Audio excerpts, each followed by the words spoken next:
Welcome to another edition of Against the Grain Sports Podcast Uncut.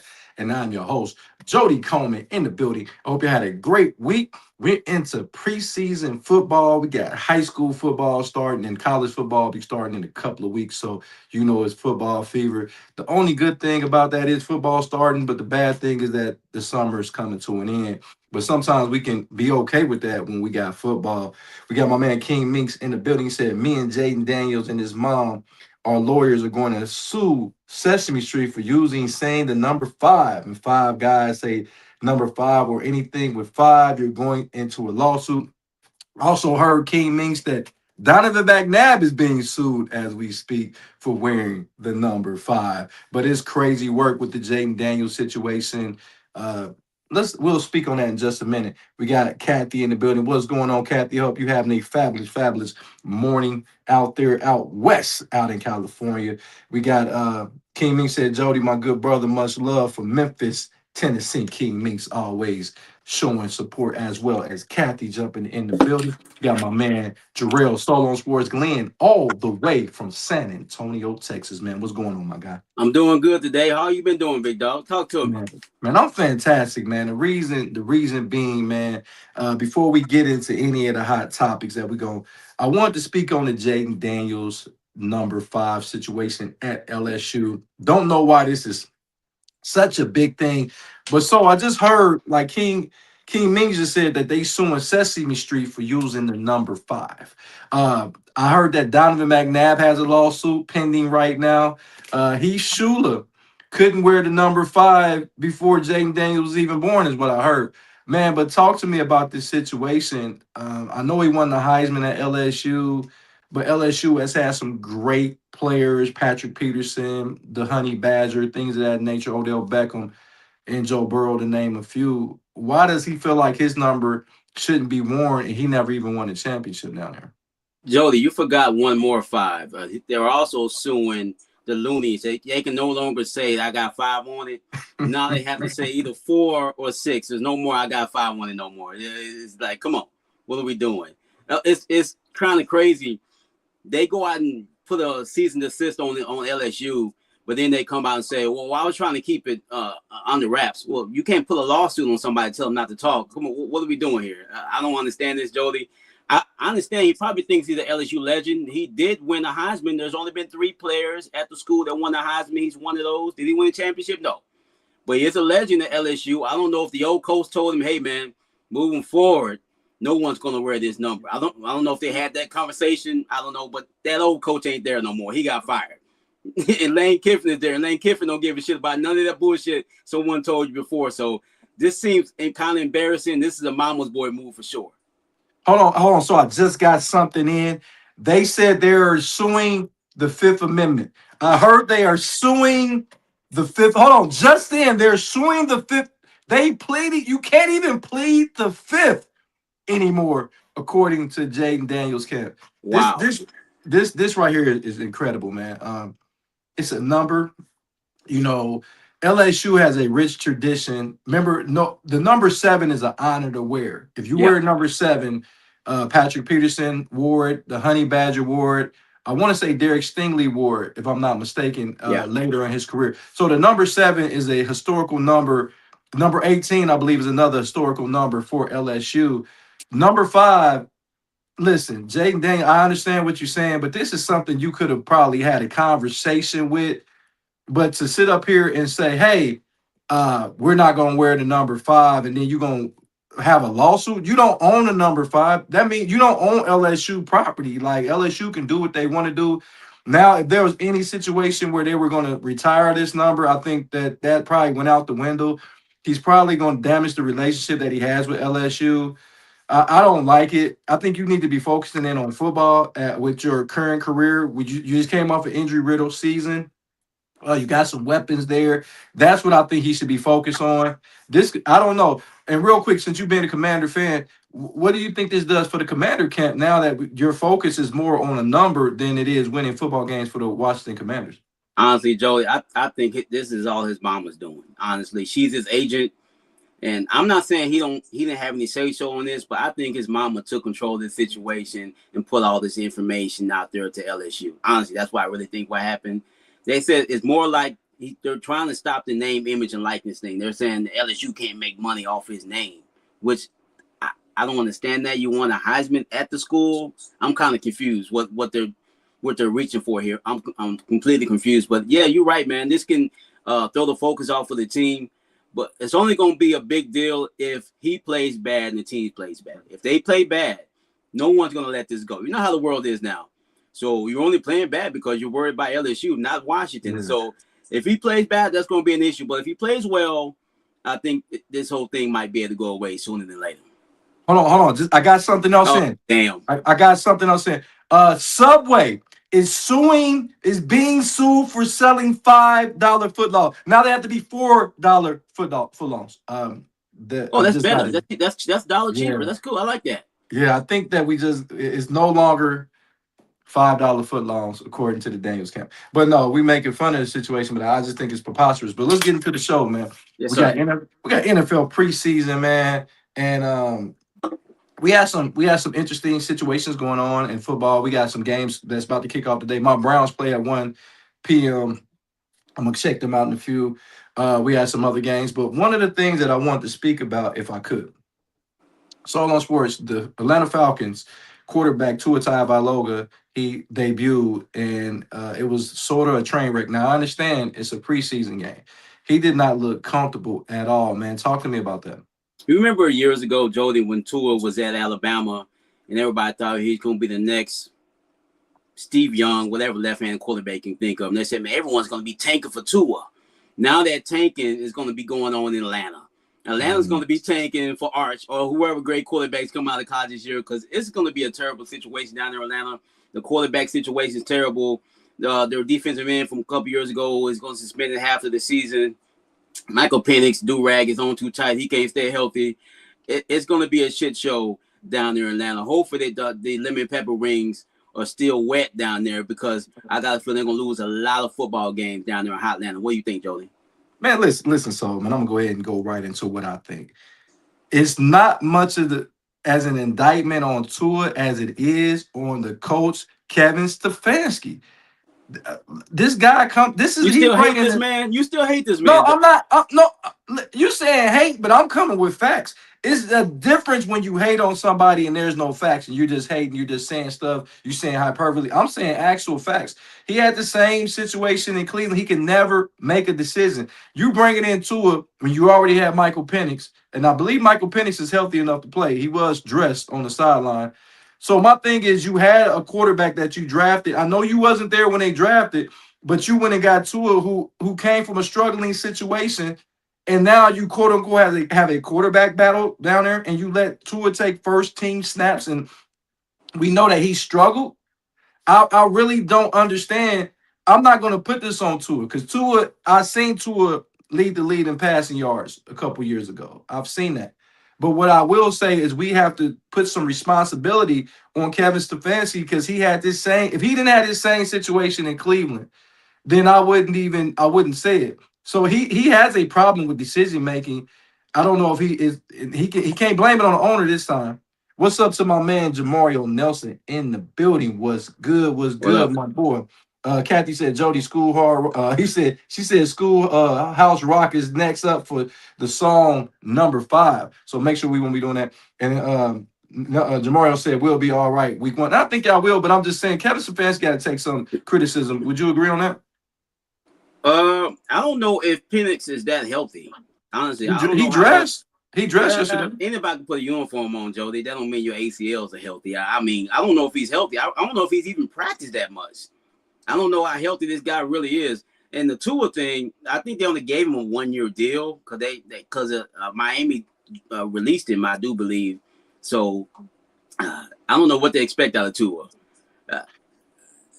I have no idea, but I know that team is going to struggle. But on the head coach so far, I think it's a little early for that. No, I'm talking about decision making. Let me go. I think Tua. My point is, I think Tua is his only choice right now, because I think Michael Penix is not completely healthy yet. That's what I'm saying.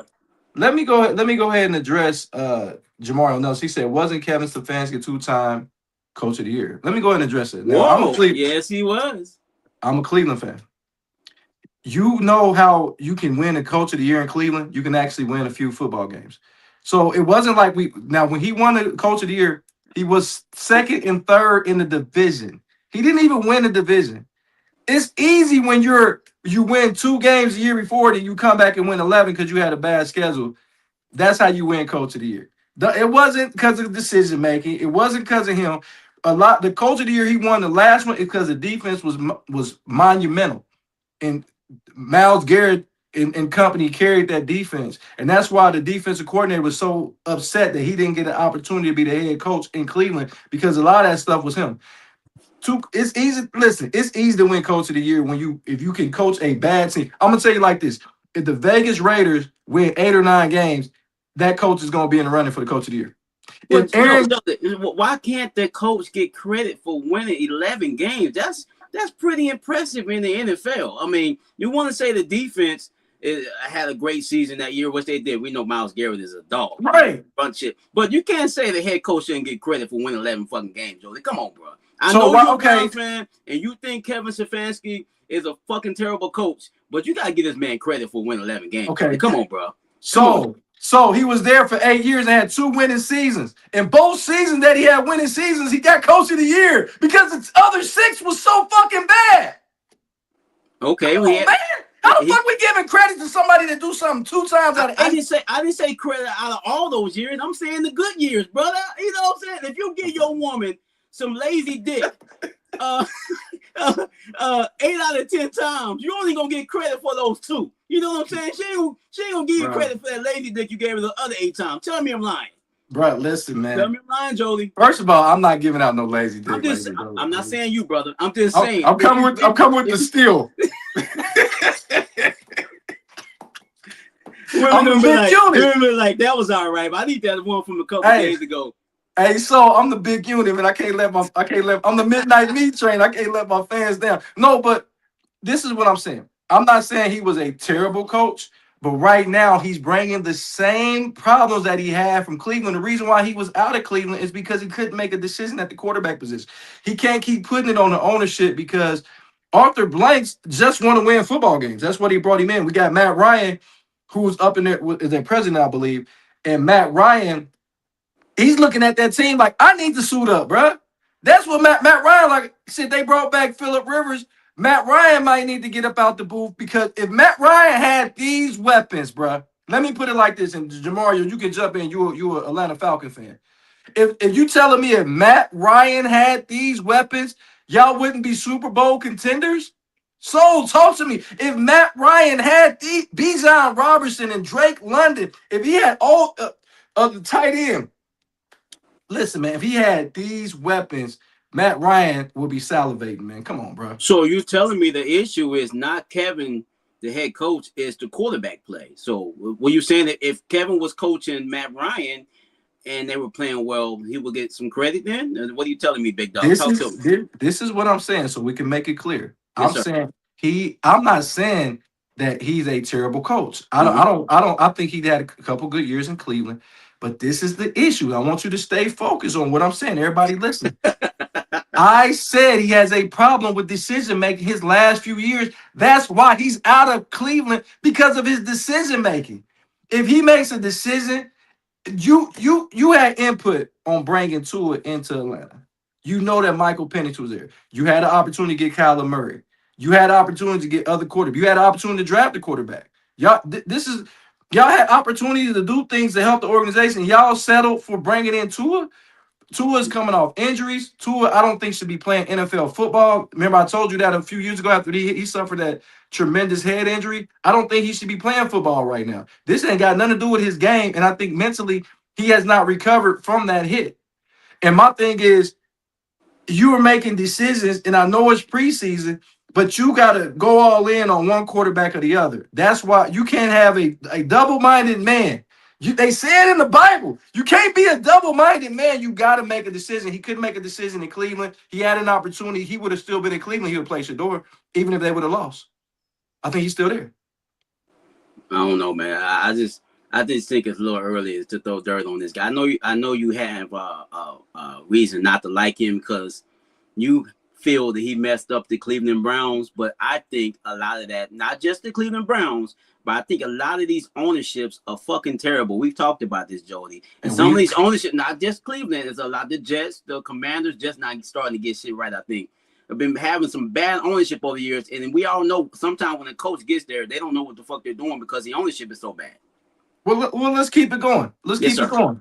I'm gonna go to the Vegas Raiders. Right Mm-hmm. now, we have not talked about the Vegas Raiders unless they were talking about a vacancy at their coaching position. And they got a coach over there. They went. I think they got the right guy from the Seattle Seahawks, a championship caliber coordinator coming over. I think he definitely deserves a head coaching job. But now we see that Mendoza, Francisco Mendoza, had a decent showing in his preseason game. It is preseason. Yeah. But we know we got the veteran Kirk Cousins on the bench. So talk to me about that. Who should be quarterback one this season for the Vegas Raiders? Well, it seems like Jody from day one they've said that this is Kirk Cousins' job. He's a bridge quarterback, and I don't think they're in a hurry to put Mendoza out there. I guess they believe he has a bright future, so they're going to put Captain Kirk out there so he can take some of these blows. Cause I'm pretty sure the Vegas Raiders are going to struggle when they get to real football games. So they figured, hey man, look, this division is tough. I mean, your boys back this year, and I'm assuming Justin Herbert's going to have a better season. And they got a new offensive coordinator. That division is going to be really tough. So instead of that guy struggling his rookie year, I guess they're going to put Captain Kirk out there at least half the season, I would think, and then maybe Mendoza goes out there the second half of the season, and after he gets his legs on. But I think he's going to be a decent quarterback. I just don't think he's going to be that fucking good. I really don't think so, Jody. Real quick before I address that, going back to Yeah. Jamario because he's a huge Atlanta Falcon fan, and I want to give him his proper due. Now he said it's preseason, but understand what I'm saying, Jamario. When I say he's sometimes bad habits come with you, and what I'm saying, I know it's week one of preseason, but he had ample opportunity to get a better fit at quarterback with all those weapons, and he could have kept Captain Kirk for all that. You see what I'm saying? Captain Kirk could have stayed in Atlanta, and I would have understood him being in the system would have been his third year in the system, second year healthy in the system. I think that would have made more sense than going to get to it. That's all I'm saying. And Uh-huh. I think that the head coach has something to do with it because when you took the job, most coaches go into situations to coach according to what the quarterback situation looks like. Nobody's taking the job unless they can fix the quarterback situation. That's all I'm saying, Jamario. So I get what you're saying. I understand it's week one, but just understand where I'm coming from. Bad habits tend to travel with you. But going back to the Vegas Raiders situation, I think a lot of people, when you have a bad organization, because I'm a Cleveland Brown fan, so when you see any success on the field from anybody that you draft, you start salivating. You're like, oh my God, this could be the guy that can change my franchise. But let's make no mistake, in Vegas, y'all have a lot of talent, especially on the defensive side of the ball. But let's not forget, just a few months ago, y'all was trying to trade y'all best player and Max Crosby, and it went through. So you got Max Crosby back in there.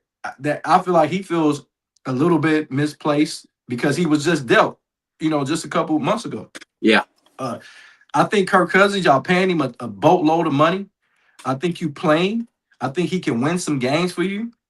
Because I don't think that offensive line is okay. It's not horrible. People think that offensive line is horrible. It's not horrible, but I think that offensive line, I would rather Kirk Cousins be back there than the guy that I think could be my quarterback for 10 to 12 years. That's why I think Mendoza in this only one preseason game, so he looked very flat-footed when he was throwing the ball. Yeah. He didn't have a little. He wasn't really had a little pep in his step, and that's because the game I think is really too fast for him. I think the game will slow down. That's why I think you sit him the whole. I think you sit him the whole season. So unless Ooh. there's an injury to Kirk Cousins, Yeah. I think you sit him. I don't care what the record is.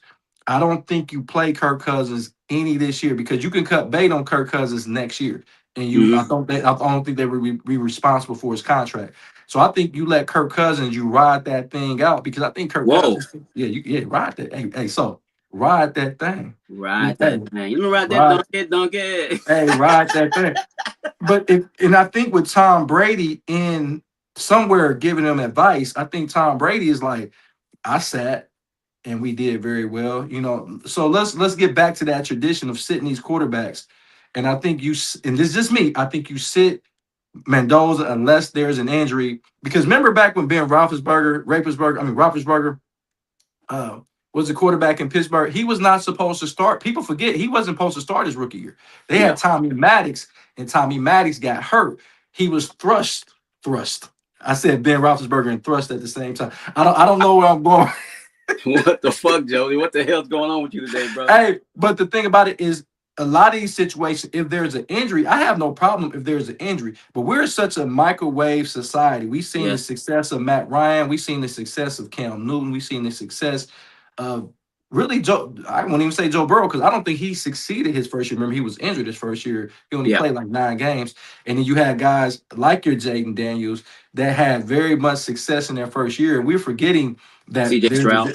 CJ Stroud. We're forgetting that there's a developmental curve in there. So I think that as good as Mendoza, I think can be, I think you don't put your investment out there until you get him some more weapons on the outside. Because I think so I don't think they have a lot of weapons on the outside the numbers that can make plays. Because sometimes you need a guy that can take the ball, catch it 3 yards, and take it 70. I don't think they got that guy on the roster. So I agree 100%, Jody. But this is the old school way of quarterback development. They let him sit. I mean, they did this to Patrick Mahomes. He sat damn near his entire rookie season. People forget about that. He wasn't out there from day one. He had Alex Smith in front of him. So this is the old school way of, but in today's generation, these teams don't have patience. They're like, hey, look, you're the number 1 pick, a top 5 pick, whatever. We're going to see right away if you can play. And that way we got to know in a few years we're going to have to re-up your contract. But this is the way I like it further this way than the new generation way of doing things. Let these guys cook a little bit on the bench and learn the game a little bit more. That doesn't mean he can't play. That just means he didn't sit over, especially with a good veteran in front of him. Whether you like or dislike Kirk Cousins, he's a good veteran quarterback. He knows the game. He doesn't always make smart decisions, but he knows the game. And I think Mendoza can learn a lot from a Captain Kirk. It seems like they have the same personality too. I think they're going to fit well together. Absolutely. We got Richard Novell. What's up, my boy? He said, I agree. Kirk Cousins should be the starter the whole season. And like I said, I think that you got to put a few more pieces around some of these quarterbacks. I think some of these first round quarterbacks don't get enough weapons around them. Then y'all throw them out in the fire and then expect them to cook. Yeah. But we'll talk about that a little later on in this segment because I want to talk about the quarterback situation or the lack thereof of development. We'll get to that in a minute. Let's keep this train pause. Keep this train moving. Choo choo. Ain't nothing wrong with a little train. Did I say that? Hey, right. You better make sure I go last, because if I go first, ain't nothing left. Hey, they don't call me the big unit for nothing. Nothing left. Hey, I'm like, hey, watch out, big fella. Whoa. Hey, real quick, man, we talk about quarterback battles. This one to me is a little bit more intriguing because I think it's a little bit more even in Cleveland. We got a quarterback battle with, of course, Deshaun Watson trying to regain his Pro Bowl ability that he had 3-4 years ago when he was with the Houston Texans. And, of course, we got the upstart Shador Sanders. And then a little bit lacking is Dylan Gabriel. Who? And then the kid. Yeah, Dylan Gabriel. And then the kid Green. And before I even get to this, so I think that since they love Dylan Gabriel so much, Kevin Stefanski, why don't y'all come get him and send him to Atlanta? But anyway, I'll leave that alone. They need another quarterback with a weak arm, right? Him and they need another left-hand quarterback, too. My thing is, if you loved him so much you took him in the 3rd round, why ain't you trying to bring him over to Atlanta? But anyway, what do you think about this Cleveland Brown? I know you made a very good piece about this. What do you think about this Cleveland Brown quarterback situation? I don't think there is a quarterback battle. I think it's already been made up. Your Jimmy Hasman, is that the name of the owner of the Browns? Hasman. He's already told the new head coach this is Deshaun Watson's job. He's paying him a lot of money this year. I'm pretty sure they can say all they want. This is a quarterback battle. I don't think it is. Now, I do think that Shador is going to play this year because Deshaun Watson, the last few years he has played, he's got hurt. So I think Shador is going to get plenty of playing time because you can't trust Deshaun Watson to stay healthy. He's Joel Embiid at this point in his career. Mm-hmm. Now, I would like to see him stay healthy because the kid's got a lot of talent. I mean, he does have the talent. I would like to see him redeem himself. Of all the shit they've said about him the last 4 to 5 years, I would love to see him go out there and lead y'all team to, if not the playoffs, at least battle for the playoffs and have a good season. It'd be good for him, but it wouldn't be good for Shador if that happens. But I just can't trust Deshaun Watson to stay healthy, so I think he's going to start the season, but I think Shador is going to get playing time. Okay, real quick. King Ming said, Ben, I will take something Roethlisberger. Whoa, I'm leaving here with something. What is that? What's it? I'm leaving here with something. I like them wet and squirmy. Was that Ben Roethlisberger in next Friday after next in the bathroom scene? Was that him? He said, fresh fish on the line, nigga. Fresh fish on the line. Ain't nothing like it. He like, did you pee on me? I'm a boy, David. Paul said, yeah, that happened to Cam Ward last year. I think Cam Ward, you're right. Cam Ward needs more weapons. I think that you threw Cam Ward out there in that fire. We can't keep throwing these quarterbacks in the fire because I think it has more damage than we. Sometimes the damage is unrepairable when you send a young quarterback out there and they don't do well. So I agree with you, Paul, on that one. Kathy said, Jody, Dan Fouts notified Drew Brees. He made the Hall of Fame. That got my blood flowing. Absolutely. I think that was a fantastic moment right there. King Ming said the on train I know is the godfather of the WWE. And then Paul said, nah, man, gotta go first. Get the cleanest version. And then Paul said, time for Watson to earn some of his money. Play him all season if healthy. Okay. Now, let's talk, man. This is my thing. I'm all about competition. I think iron sharpens iron. And what thing that Cleveland doesn't have and hasn't had for many years since they came back in existence is a good quarterback and good, consistent quarterback play. So I'm all about these guys competing for the starting job because I feel like if you compete, you get the best version of whatever we need. Because people forget that Cleveland defense is still really, really good. I know we lost Myles Garrett, but Jared Versus is no slouch, and we got some other guys, defensive, offensive rookies of the year, and we got some good rookies from last year. So the defense has some sound players if they can, cause a few more turnovers. So you need a quarterback that can move the ball, and I just think that Shador Sanders give Cleveland the best opportunity offensively.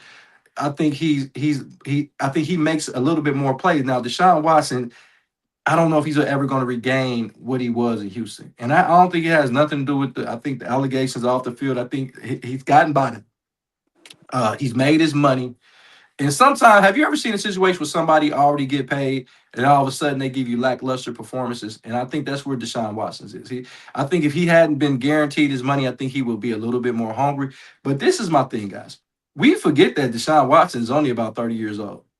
Like, he's not even old. In quarterback years, he's really coming into his prime. He came into the same draft, the 2017 draft. He came to the same draft that Patrick Mahomes was in. So my thing is not because of his age. It's like we're going younger, but are we really going younger? So I think he's 31 years old. Are we really going younger at the quarterback position? I think this is a big year for Deshaun because this is his last year of that mega contract, and he needs to re-up. If not, he's going to be a journeyman quarterback that may be a second and third string quarterback along the league. So I want the best quarterback out there that can win games. And so I'm going to go ahead and say it. The best quarterback that can win games right now is Shador Sanders. Jolie, I'm with you. I'm just looking at it from the ownership part of it.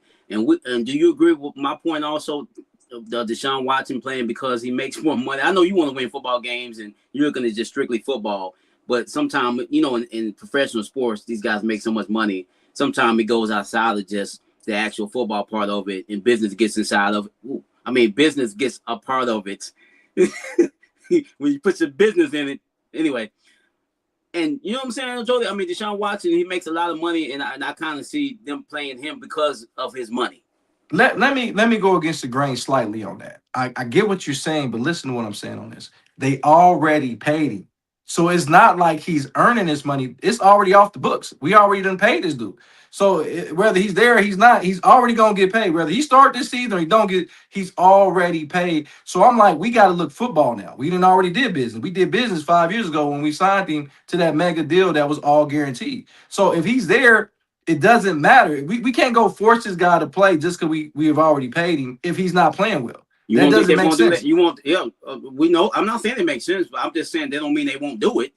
Jody, they did the math on it, bro, and they said this brother has made $10 million per game he's played because he hasn't played many games. So maybe the owner's thinking, hell, if I can get 10 games out of him this year, that seems like that 10 million a game goes down some. I don't know what the owner's thinking. That's just my opinion. I could be wrong. I just think that's what I'm thinking. he can have 10 games, but if you go 1-9 in them motherfuckers, Jody, that don't I'm make with you. sense. I'm with you, bro. I mean, I don't think these owners care about as much winning as the fans do. We've talked about this. I mean, maybe he don't give a shit about winning because he knows he's gonna look up there. The fans is gonna be crowded, and people gonna show up for the game. And they're gonna get their revenue sharing. They're gonna get their money. So I don't think these owners care as much as we think they do. You may be right on that. Paul said Pitt and Baltimore in transition. Cleveland could pull off of Carolina this year if they got a solid quarterback play, not sold on the Bengals. And then Kathy said Watson needs a new film to get another contract. And that's the thing. He needs to get out here. This is a year that's in transition. He got a big payday, but that money can go fast in this day and age if you're supporting multiple families and you got multiple lawsuits and things can come awry. So you need your money. So Deshaun Watson, if he wants to continue to be an NFL player, he needs to get on the field. But I'm gonna be honest with you. I think Shedeur Sanders gives Cleveland the best opportunity to win, and that's what I'm all about. Oh yeah, I'm with you. I'm just playing devil's advocate. I agree with you that as a fan, we want your team to win no matter who. Even if fucking Dylan Gabriel was out playing these dudes, you don't care. You just want to put some winning product on the field. As a fan, that's all we care about. Real quick, Paul said, Jody, do you not like watching or strictly play on the field? He must say what? Just like I ain't watched some of y'all old episodes, you must don't know I was the biggest apologist for Deshaun Watson being a Cleveland fan. So I'm not saying that he can't play. I seen him have a year where he was 5-1, got injured, and then his last game that he played that year was against the Baltimore Ravens. We won 33-31 with a last second field goal. He went 14 for 14 in the second half. I said, "Oh, this is the old Deshaun Watson." But like Jarrell said, he got hurt, and that was the last time we seen him. Then when he did come back healthy, he went 1-9 as a starter the next year before tearing his Achilles. So it has nothing to do with me disliking, because I actually am a big fan of Deshaun Watson because off the field stuff is really bad. But when you got other people doing the same thing off the field and not getting the same scrutiny, that's where I got a problem. It should be if it's egregious, then everybody should get the same treatment. So no, I do like him. It's just I want to win in Cleveland. I'm tired of losing. If we have an opportunity to win, and I think we got a quarterback that can win games. That's why I said. King Ming says Shedeur will be playing by at least week 8 or 9, if not sooner. All right, we'll see. But let's talk a little bit back. We kind of doubling back. We're going back to the Atlanta Falcons, and their second year DN had an outstanding season, 10.5 sacks. James Pearce Jr. is suspended 8 games for his altercation off the field. That was resolved in court. He was exonerated, and I think it was no contest. I don't think he was not found not guilty. I think he was. I think it was a. I don't. Was that? Was that when you? It's not that you're not guilty. It's like a no contest where he is exonerated. Where I guess he can still play football again. What do you think about the league coming down with the hammer rather quickly and telling him he's going to be out for eight games? Honestly, Jody, he's a multi-millionaire, and he's got a strong backing behind him because he plays for the Atlanta Falcons, good lawyers, all those other things. He's got the money to do. I'm not saying he should be suspended his whole career or anything of that nature, but he did something wrong. He really did. That's why they suspended him half the season. So I think he's getting special treatment because he's an NFL player. If he was a regular Joe out here in these streets, he'd be in jail right now. Some of the stuff he got accused of, and I think he did do. They're only dropping this because his lawyers got them to say, hey, look, if this guy goes to treatment and things of this nature, and we suspend him, will you let him play football again? Because we really need him because he's a first-round pick. Yes. So I think the guy was guilty. I think he did stalk this girl. He rammed his car into her car. He did all that shit. Rather he's tender dick, whatever's going on with this brother.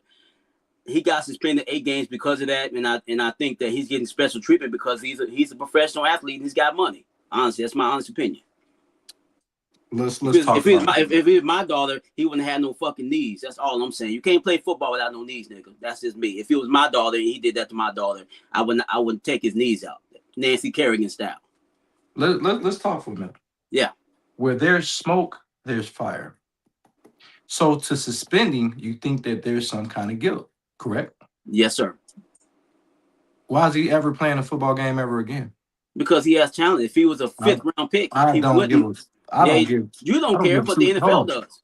I don't give a fuck I don't care if he was the number one overall goddamn pick. Where there's smoke, there's fire. And when there's smoke and you get found guilty, you get suspended 8 games. The NFL just don't suspend you without doing proper investigations. They know he did something, Jody. That's what I'm saying. Yeah. So my thing is, why is he ever playing a football game again? You know my stance on this when it comes to protecting females. Yep. You have to protect females and children.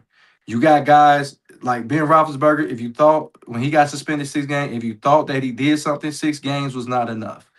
I'm all in agreements with Ray Rice never playing a football game ever again. Yeah. Because he never played a football game ever again. Nope. There's people, if you're doing egregious things, Von Miller, a 2-time offender of doing something, he got suspended, brought back. And people like, well, you don't know the whole story. Well, what I do know is that you did some harm to this young lady. That's what the fuck I do know. And there's no room. I don't give a fuck what round you in. I don't give a fuck if you just won 8 Super Bowls. And I think he's a phenomenal talent, but fuck the talent, bro. Your mind wasn't there. You let personal issues get involved. You let emotions get involved. So 8 games is definitely not a fuck enough. You gave Deshaun Watson 11 games. You gave Deshaun Watson 11 games. So you're saying what Deshaun Watson did was more egregious than what this guy did that could have hurt or killed that young lady. I agree 100%, brother. James, and here be now. He should never play another fucking football game again in his goddamn life. But and that's the choices. That's the choices you make. When you make choices off the field because of whatever, man, I'm tired of people saying he's young. Oh, he didn't know. Man, I was young too. And we all make mistakes. We done all had them situations where we argue with our girl. We done broke up with I get it. But guess what? We all also have to face the consequences to what we did. So what you did, you should never play a football game ever again in your life. I agree, Joe. That young thing is out the window for me. Once like I told my son, he's way above 18 now. Once he turned 18, what you do now will put you in prison. You do something you're not supposed to be doing, you're gonna get locked up. Your mom and daddy can't save you. So I don't want to hear that bullshit about this brother being young. I don't want to hear that bullshit. You better grow up, brother, because the world is not bullshitting. And if you go around putting your hands on women, stalking them, all that shit he was doing, like I agree with you, Joey, 100%. He should not be playing the NFL again. But we know the NFL, you know how they get down, man. This is what they do. They protect their players to a point. They want them to play every 3 games. When they get CTE, they don't talk about that. But this brother should not be playing in the league. I don't give a fuck how good he is. They got to make examples out of these dudes that are doing this type of shit. But they don't do it. The NFL don't do that. They protect their players to a point, but then they let them get away with certain things. It makes no fucking sense to me. This guy should not be playing in the league anymore. Absolutely. Hey, what's up, Assy Light Bright in the building? She said, hey to the fellas. She always brighten up the day when she gets on the show. Kathy said, Pearson got special treatment. She said, Kathy said, Jody, when you got that money, you could get away with murder, literally. Paul said, hell, Lawrence Phillips got drafted. Ain't much changed. Kathy said, look at Ruggs. He is looking at another team. She said, Jody Ruggs is do it too. Michael Vick already did it. Ray Lewis got away with stuff. Ben got away with stuff. And Jamario Nelson said, y'all are absolutely right about Jalen Walker. He definitely got off. He meant James Pearce. And that's what and I like that it's coming from Jamario Nelson because he's an Atlanta Falcon fan. He doesn't believe in that bullshit. He's a C-Dub grad. He up there with that's little bro right there. He was on the same basketball teams and stuff at Colonel White. And I appreciate him being a true man because from a football standpoint, people are like, okay, 8 games, cool. We'll get him back in 8 games. I don't give a fuck. He should never be back on that field because of that horrendous shit that you did. And it's like, you're right. So these guys got to pay a certain consequence. So when you're a superstar player and you're able to get away with shit, guess what? He gonna brush them 8 games off and he gonna fuck around and do some other shit again. You know what I'm saying? Because he got off with that. But here we go, Jody. Here's another example. We're gonna go old school on this. We can beat women, stalk them, act crazy, do all this shit. But if we stand up for police brutality, we get blackballed out of the league. Man, come on, bro. What are we doing? Can you say that again? Say that again I think the people in the back didn't hear you. You can beat women, disrespect children, do all this stuff, get suspended. But if you stand up against police brutality, you get blackballed from the NFL. Kaepernick. Against the grain sports, fellas. Paul said, "Where's the white suit, Ray?" Well, let's keep it moving, man. Let's talk about the Minnesota Vikings. Can we change gears a little bit? We're gonna go back up to Minnesota. We're talking about another quarterback being named the starter. Kyler Murray coming over from the Arizona Cardinals, former Pro Bowler, goes over from Arizona to Minnesota, and now he's named the starting quarterback without even playing a preseason game. What do you think about that? I think they made the smart decision. I think we knew when he went there he was going to be the starter. He's got more experience than the current quarterback. They got a lot of talent on that team, and I think the head coach he don't have time to develop this guy. He just don't have the patience for that because he's a good coach, but he will get fired. You know, NFL don't play that bullshit, and I think it's a serious upgrade to get Kyler Murray in because Kyler Murray got a lot to prove.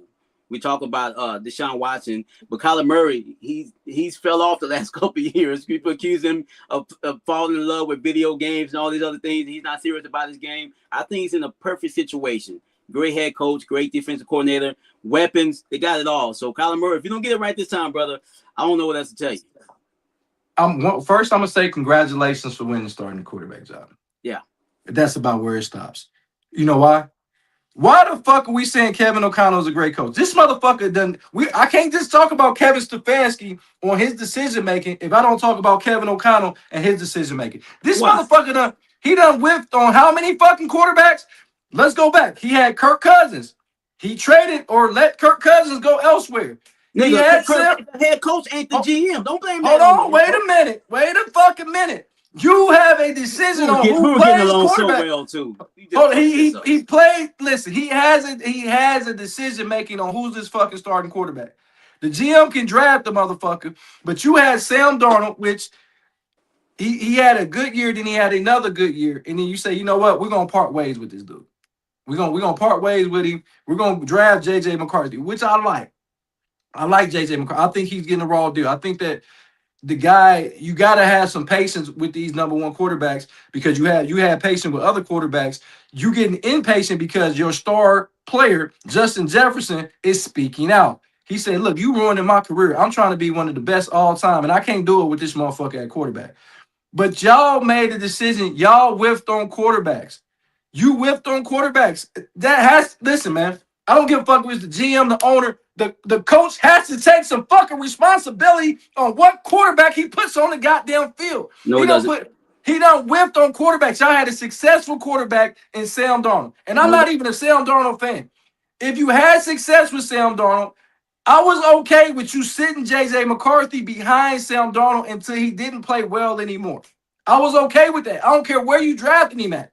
You got to play the hot hand. And now you take him out there. J.J. McCarthy been battling injury, but as a starter, let me throw it as a starter. J.J. McCarthy is 6-4 as a starter. Last time I checked, that is a winning fucking record. And now you bring in Kyler Murray, who struggled where he was at. He struggled in Arizona his last couple years. You bring him over, and without even playing a fucking preseason game, you automatically gave the fucking starting job to Kyler Murray. Go ahead, so. That tells you how bad J.J. McCarthy is.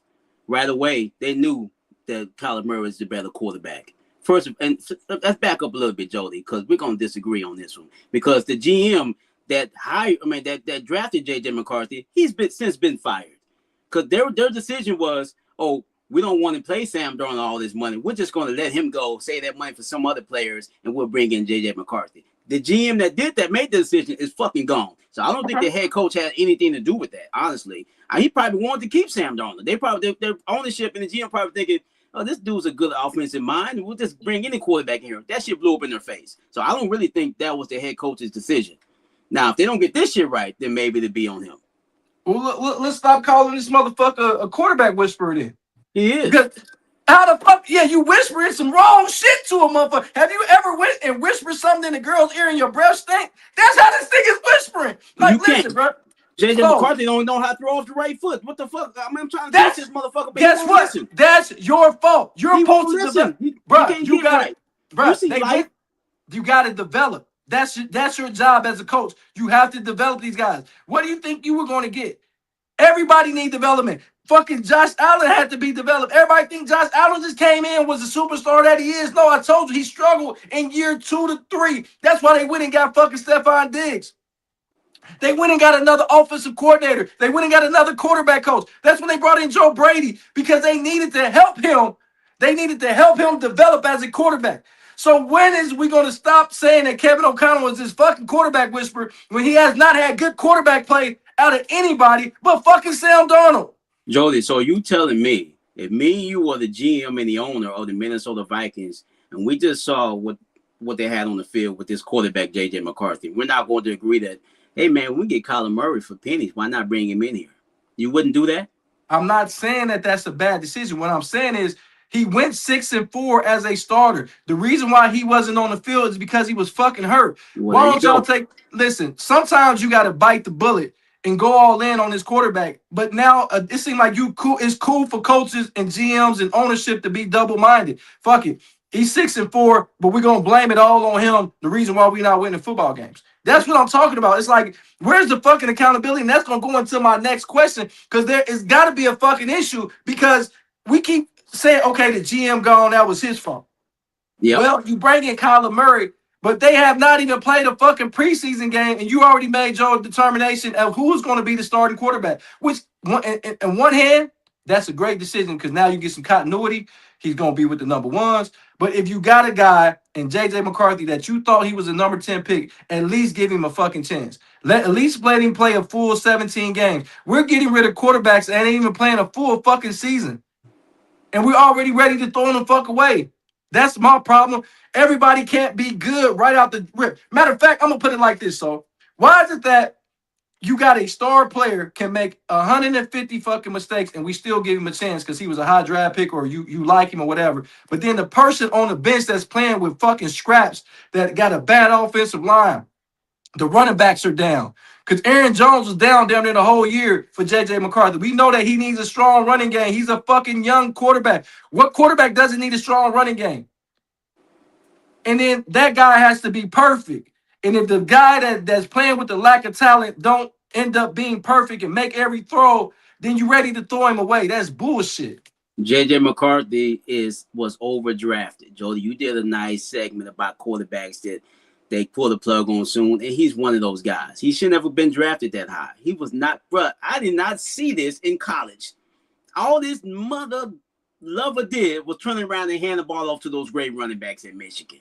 He did not prove to me that he deserves to be a top 10 quarterback in the draft. But you know what? He showed up with shorts on, probably made some nice throws, probably nailed the interview because there was talk of J.J. McCarthy being a top 3 pick because he nailed the interview. You know, these teams can be fooled real quick.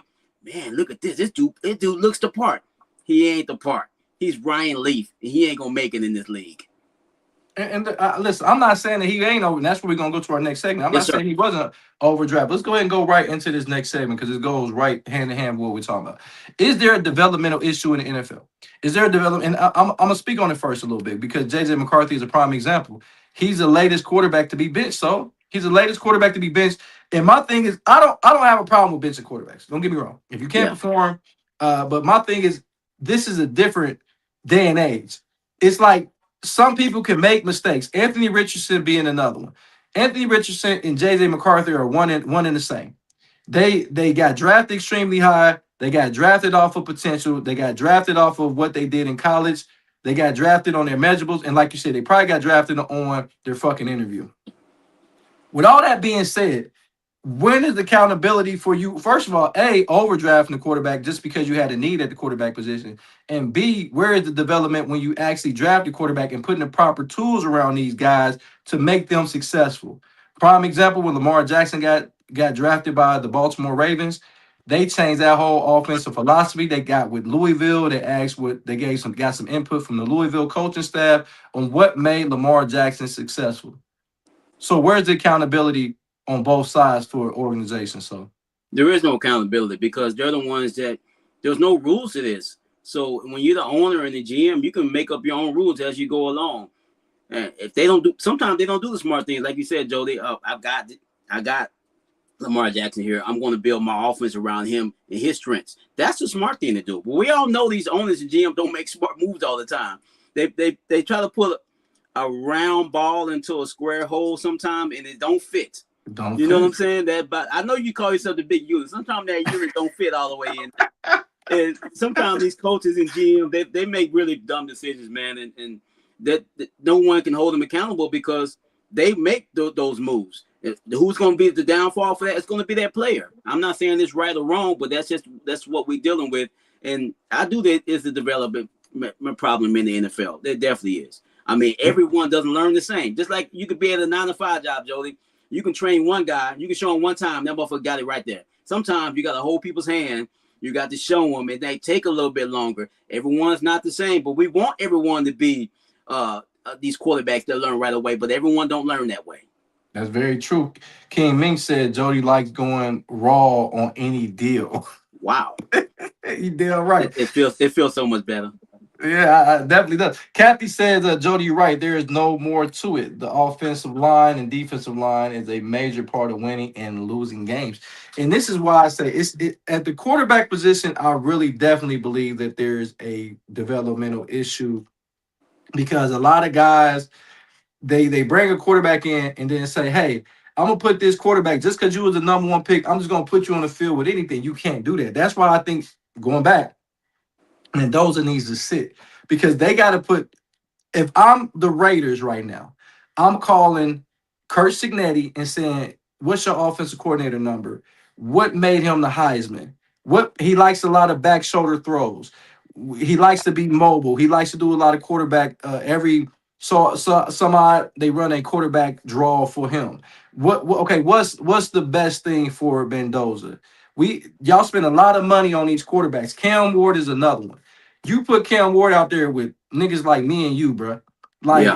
the guys that can't even get off the line of scrimmage. That's why I say there has to be accountability for these guys because they're not putting the proper tools around them. And I'm gonna give you a prime example. When Tom Brady left New England to go to Tampa Bay, everybody like, well, Tom Brady brought a championship to Tampa Bay. He did. But what else did he bring? He brought Antonio Brown, Rob Gronkowski. They drafted Tristan Wirfs, who's one of the best, if not the best, offensive lineman in football right now. They had got another offensive lineman that was a Pro Bowler from New England. They had went and brought in the running back Leonard Fournette. They went and brought in Gianni Bernard, the running back from the Bengals. They went and also on the defensive side got Jason Pierre-Paul. They went and got Ndamukong Suh. They drafted Antonio Winfield. Do you see where I'm going with this? Oh yeah. He didn't do it by himself. He did not do it by himself. But the year before, when Jameis Winston had threw 5,000 yards, but he threw 30 touchdowns and 30 interceptions. Oh, they're terrible. But you didn't go get any of the weapons on both sides. Devin White was another guy that they brought in from LSU. They drafted him. Y'all didn't go get Shaq Barrett from the Denver Broncos, who had, I think, 19 sacks with the Broncos, and they brought him over. So it was a lot of things that Tampa Bay brought with them. And that is what I mean by getting what Tom Brady needed at that quarterback position to be successful, bro. They already had Mike Evans. They already had Chris Godwin. Yeah, that's what I'm saying. That's why I say it's a developmental problem in the league. Oh, yeah, it definitely is. And you get a guy like Tom Brady, you think you got a chance to win a Super Bowl. They probably didn't believe in Jake Winston. They probably didn't believe in him. So they're like, if it works, it works. If not, well, we got Tom Brady. Shit, let's get whatever he wants to help him win the Super Bowl. That's not this. I mean, I'm not saying this is right or wrong, but that's just the nature of the beast, man. And you got Tom Brady, got a chance to win. Just like if you go get LeBron James, I got one of the best players ever. I got to make sure I put some players around him. It's the same thing that happened in Denver when Denver had Tim Tebow. They won a playoff game against the Pittsburgh Steelers. And then they said, oh, Peyton Manning's available. Who's not going to take Peyton Manning over Tim Tebow? I mean, it's a no-brainer. You bring him in, but you didn't just bring in Peyton Manning. First of all, you spread it the offense and let Peyton Manning put up video game numbers. He broke the record for touchdown passes. He threw for over 5,000 yards. And still, he still didn't even win the Super Bowl that year. Remember, they got demolished by the Seattle Seahawks in the Super Bowl. So my thing is, my problem, and then we go to the next segment, is I understand what y'all doing and I understand the pressure that's on the quarterback. But it's got to be pressure on GMs, coaches, and ownership to put the proper tools for those guys to be successful. And I think the guys that are not getting the opportunities right now, Justin Fields of the world, everybody that's not getting the tools put around them, guess what, is looking for work. Because, look, they got C.J. Stroud on the hot seat right now. Yeah. Y'all have traded every year since he's been here. Y'all traded away his best offensive lineman. Am I right? Every year that CJ Stroud has been your starting quarterback, every year y'all took pieces off of that offensive line. If I'm wrong, so correct me. No, you're right. You're 100% right. Wide receivers, Yeah. you didn't really add key wide receivers that was necessary. Tay Deal is back. God bless him for coming back from being shot, being injured. Glad to see him back on the field. You don't address the running game. You bring in old Joe Mixon, who had a decent year his first year there, but that was it. I think they got it right this year with the running back, the one they brought in from Detroit. I think he's gonna really help that offense. He looks good already in camp. He looks real good. I think they're gonna be fine at the running back position. I agree, but to say that CJ Stroud is on the hot seat Yeah, when he you is. did but you didn't do the due diligence of getting any. You went and put a masterful defense together, but you said fuck the offense and fuck the offensive line. You got rid of Jeremy Tonsil, who was one of the best. Went to you guys to the Commanders. They got rid of the kid that went to Cleveland last year. I mean, went to Cleveland this year. Was one of the better offensive line they just drafted 3 years ago. But we're saying that CJ Stroud is supposed to be better with no protection. But the argument in Cincinnati is that he needs an offensive line for Joe Burrow. He ain't on the hot seat. The whole question is, oh, Justin Herbert needs an offensive line. They went and got him two of the best, Rashawn Slater and Joe Alt. You got one of the best bookend tackle combinations in the league. Come on, man. Jody, you can't tell me if CJ Stroud had a chance to do it all over again in that playoff game against New England. He should. We all know, man, a punt is better than a turnover. I mean, at some point, bro, just hold the ball, throw it away, because your defense was dominating that football game. Those turnovers really hurt the team. You can't say they didn't. I mean, there's too many turnovers in that football game. That's not saying that he didn't play well. He played terrible in that game, bro. He played okay. So yes, did he? Yes or no? Did he play terrible? He played fucking horrible. But Justin Herbert played just as fucking horrible every game he's been in the playoffs. I thought we were talking about CJ Stroud. Hold on. What I'm saying is, and we have never heard Justin Herbert being on the hot seat. Oh, Justin Herbert got his money already, so he's not on the hot seat anymore. He got paid. But the point I'm trying to make is we never heard of him maybe losing his job. We got rumblings in the Houston Texan camp that that Mills may take over at quarterback if he is why is it a quarterback battle for a quarterback that played 3 years and got 3 playoff wins? I don't give a fuck how you did it. I don't give a fuck how bad. You know how bad Peyton Manning used to play in fucking playoff games? Do y'all know how bad Peyton Manning used to play in fucking playoff games? He had a tons of fucking 4 interception playoff games. Go ask the New England Patriots and Ty Law. Ty Law couldn't wait to play fucking Peyton Manning in the playoffs. So why the fuck is these quarterbacks not getting the same fucking respect? And I'm gonna get to what my man King Mink said. He said, "Are we gonna talk about how Anthony Richardson played? He played pretty solid. He played well enough to at least be the fucking backup in with the Colts. They talking about demoting him to 3rd string, which means he's potentially gonna get cut. He could potentially be cut when training camp is over. But he was a raw fucking quarterback when he came into the league, so that means he's going to need a little bit more time than the quarterback that played 80-something college games. He need to get out of Indy, bro. I mean, I don't never think he's never going to get it right there. He needs to go on to a better situation. I'm not saying he's going to start somewhere else, but it's never going to get right in Indy. He needs to move out. Maybe they need to cut him. Maybe he can get picked up by another team, because in Indy, he's never going to be able to redeem his name with that organization anymore. Like I said, I just listen. I'm looking at it like this. I'm tired of organizations being able to throw a rock and hide their fucking hand. We drafted Anthony Richardson without a fucking plan. We drafted Tim Tebow because people forget Tim Tebow was a 1st-round draft pick.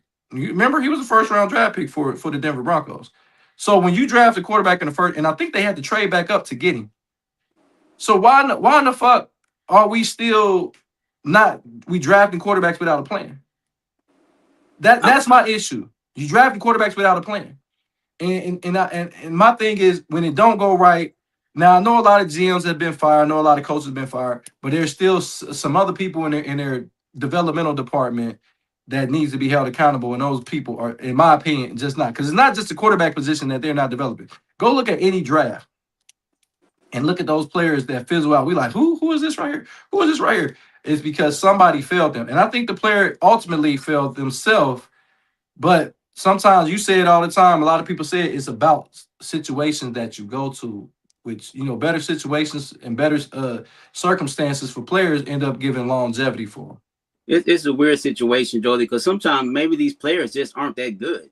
I understand the development part of it. Maybe this dude just ain't meant to be a great NFL player, and they put too much pressure on themselves. And it's a lot dealing with this, man. You get all of a sudden you got a lot of money, people coming at you for money, this situation, and maybe you peaked in college, and that was going to be your peak. It happened to a lot of players. I definitely can agree with that. I think, like I said, I think a lot of these guys may be overdrafted, Yeah. whether it be the quarterback, some running backs, some wide receivers. I've seen guys when they get to the league and they fizzle out. So you're right. Some of these guys probably just is not as good as we thought they would be because sometimes the lack of competition. You know what I'm saying? Sometimes you just because you play in the SEC doesn't mean you're going to be a great player in the NFL. Look at Quinn Ewers, Jody, from Texas. He's currently the third string with the Miami Dolphins, and he was lighting the college football where he's playing well at Texas. Now he might get cut here pretty soon too. I mean, not that he was drafted high, but I mean he did play some good football at the SEC level, and now he's fighting for a job. I don't know, man. I just think that it's not an exact science. I will No, say it's that not. It's not. it's not an exact science. But before I go to this next segment, we're gonna talk about the top 100 players, 30 through 21. I wanted to give you just a little insight on the 2017 draft, the NFL draft. Look at some of these players that are notable in this particular draft. Could be one of the best drafts that we may have seen in some time.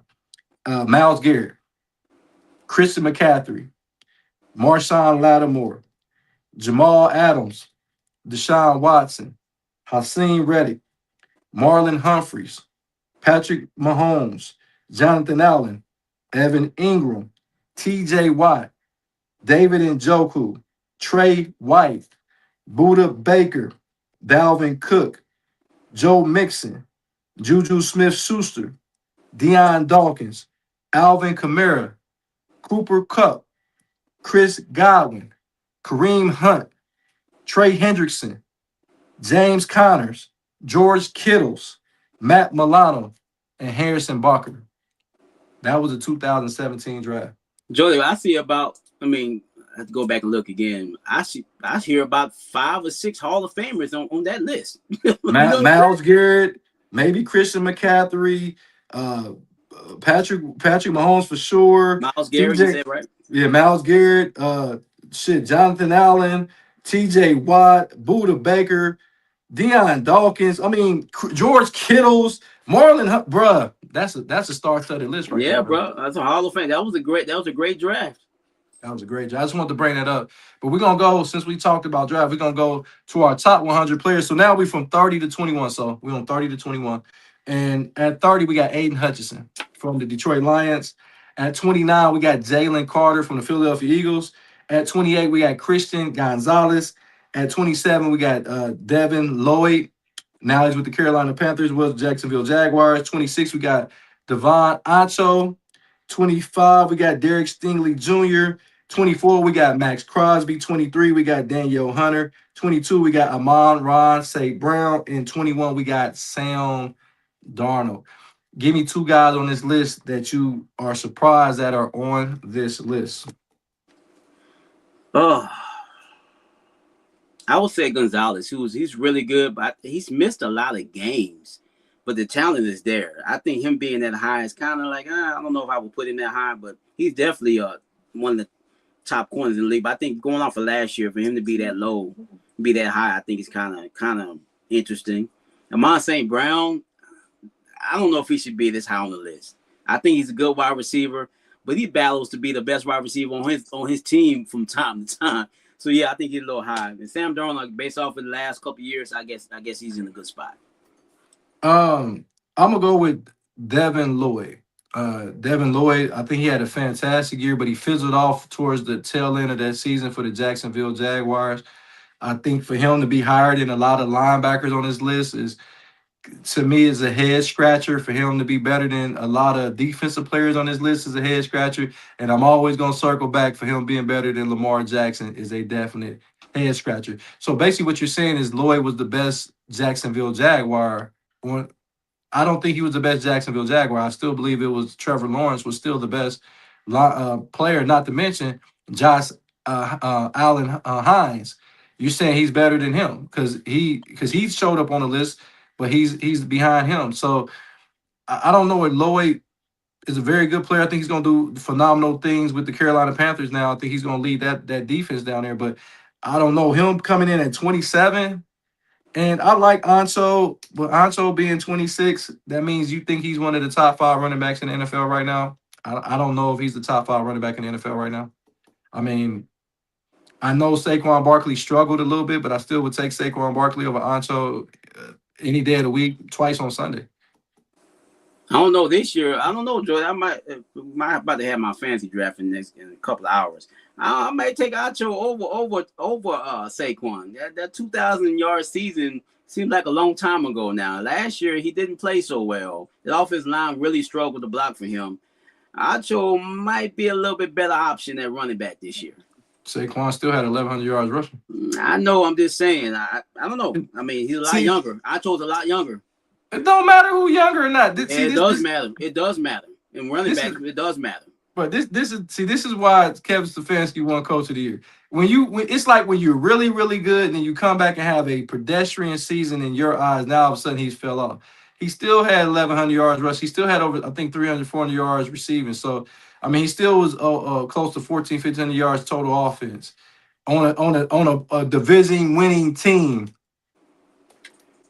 Well, they won that division by default. No one else fucking sucked. So what about Miami? What was their problem? We're talking individual stats, or we talking? I'm just saying, this guy, he got up there on a really, really bad Miami Dolphin team. When he was getting the ball, scoring touchdowns, nobody gave a fuck. The game was over. It was getting blown the fuck out. But this is based off of your individual stats, not what your team record. That's what I said. I said he was getting a lot of fucking. He was getting runs where people like, fuck it, the game over. I don't care if he scored. Come on, man. Don't shit on his brother. Bro, so they down. You telling me I shouldn't draft this brother in the 3rd round in the draft because I'm about to have my draft in a little bit. I shouldn't draft him in the 3rd round. That what you telling me? I think you should because he averaged 5 or 6 yards a carry. Shit, I don't give a fuck what I don't care what. And fantasy draft is a little different than real life because fantasy draft, it doesn't matter if he scored and the game is out of reach. You just want him to fucking score. Goddamn right. I'm talking about when you score, when you got those tough yards. Saquon Barkley was in a lot of games that meant a lot for for the Eagles. He played a lot of key, and then he played a first place schedule with the Eagles. So he played against better competition in Miami. That's why I say Saquon Barkley should be higher on his list than Ancho. Not saying Ancho is not going to be really good. He said he wants to lead the lead in rushing. Okay, that's a good individual stat. But do you want to win games in Miami? Like, that one of your? He didn't even mention that shit. We all know winning is not the key to a lot of these ownerships. You know that. I mean, come on, bro. I mean, this winning is not the key. They do have a lot of different. They got like 35 owners of the Miami Dolphins. I think the Williams sisters own a part of it. What's the female singer from Miami? Latin lady. She owns part of the Miami Dolphins. Everyone does. So they got like. Is it Amelia Esther? There you go. I think that's who it is. They got a lot of owners down there. So it's not like. They got a gumbo of ownership down there, so I don't know if they agree on winning or they just want to make a profit. Can we be real for a minute? Yes, sir. Miami ain't won shit in a long time. When you mean like playoffs? Yeah. Matter of fact, when the last time they won a playoff game? Ooh, have they won one in the 2000s? Maybe 2002 was the last one they won. It's been a really long time. Because we always talk about when they do make the playoffs, they always end up going to a cold place. Tua was in the playoffs a few years ago. They're never good enough to get a home playoff game. So they always got to go to Buffalo or Kansas City or somewhere really cold. And those Dolphins don't swim in ice. So they always struggle when they actually do make the playoffs. And I'm saying this because I'm an antagonist. And it's like we talk about Miami as if they have won something since the fucking 70s. I don't think they want to. Yeah. I don't think they want to. They haven't won a Super Bowl since what 72 when they was undefeated. Yeah. No. Yeah, because they won back to back. That's the only last time they won, brother. So they haven't won a Super Bowl since they've gone to 2 or 3 since then, but they haven't won it. Right. I think they went against the Raiders and they went against the 49ers. So the last time we beat them too. No, so they went against the Redskins. Yeah. And they went against the 49ers. So they haven't been to the Super Bowl since 84. The 84 season against the 49ers. And this is what I'm saying. Because they're able to live off a Super Bowl, but Cleveland, because we didn't win the Super Bowl, we We won a playoff game more recent than them. Nigga, y'all got to get to a chip first. But the thing about it, that's what I'm saying, because it's convenient that the Super Bowl came around when it did. So they like, oh, we're not going to honor the championships. That's weird. Like football didn't just start 58 years ago. It started literally 100 years ago. But I'm just saying, Miami has not had a good. They haven't been really good. The Jets haven't been really good. The Browns haven't been really good. There's a lot of teams that really hasn't been good for years, man. But Jody, the streets like to say that places like Miami, they don't really care about football because they got beaches and all type of shit going on South Beach. And football is not just like they talk about the San Diego Chargers. If they win, who cares? But they don't, no one cares because they got the nice beaches. But places, the cold places like Pittsburgh, Cleveland, and Cincinnati, they have passion for their organization. They want them to win. They really care. But if the Dolphins lose, I don't give a fuck. I'm going to South Beach. I'm going to hang out at the beach, look at the ladies in bikinis. You know what I'm saying? I get it. Hey, but I'm looking from a football standpoint. But I You care. Get it. You care. I get it. I'm saying y'all care, but I think the people in Miami, like even the Miami Heat, Ray was on the show. They go to the games when they're good. If they're Miami Heat ain't got a good team, they don't give a fuck about no damn Miami Heat. I'm going to the beach, man. I'm going to hang out. Hey, real quick, we didn't give a shout out to our sponsor, Michael Wright, attorney at law. If you have any legal problems, any wrongful deaths, even workers' compensation, anything of that nature, just give Mike a call. The mantra is call Mike at 937-222-7477. Anywhere in the country, if you need legal advice, any legal representation, just call Mike. But before we get out of here, man, I wanted to talk college football if we could, man. We got the college football preview. We know college football is right around the corner, man. Let's get to what we're most excited about, and these are some of the key games in the first couple of weeks. And we're gonna start here. What time is it, sir? It's 11-12, and the Sooners still suck. They still suck, and it's crazy. They're playing the Sooners that you don't like, and they're playing the Wolverines, which I don't like. So we got a kind of a bias. Now I'm just playing. We're gonna give you a diplomatic answer for this game. What do you think about this game right here? And last year, Michigan came up short against this Oklahoma defense, who's supposed to be better this year than they were last year. But now they're going to the big house. Talk to me about this game right here, so. The revenge game for Michigan, just like the Ohio State-Texas game. This is a revenge game because Oklahoma beat them in Oklahoma last year. No one knows how that young quarterback from Michigan is going to play. He talked a lot of shit before he got to Michigan, saying it's over for Ohio State. He's a little bit more humble this year. Hopefully he learned how to throw a forward pass because the last year we didn't see much of that. But Oklahoma, like you said, their quarterback is back this year. He missed a lot of games with an injured thumb, I think, last year. Expect him to be back and possibly be in the Heisman running if he has a decent season. You never know. But I do think Michigan playing at home, they're gonna get some get back against Oklahoma this year. But Oklahoma, I think it'd be a good football game. But I think Michigan this year, I think their offense is going to be a little bit better than what it was last couple of years. So I'm going to go Michigan to win the game at home.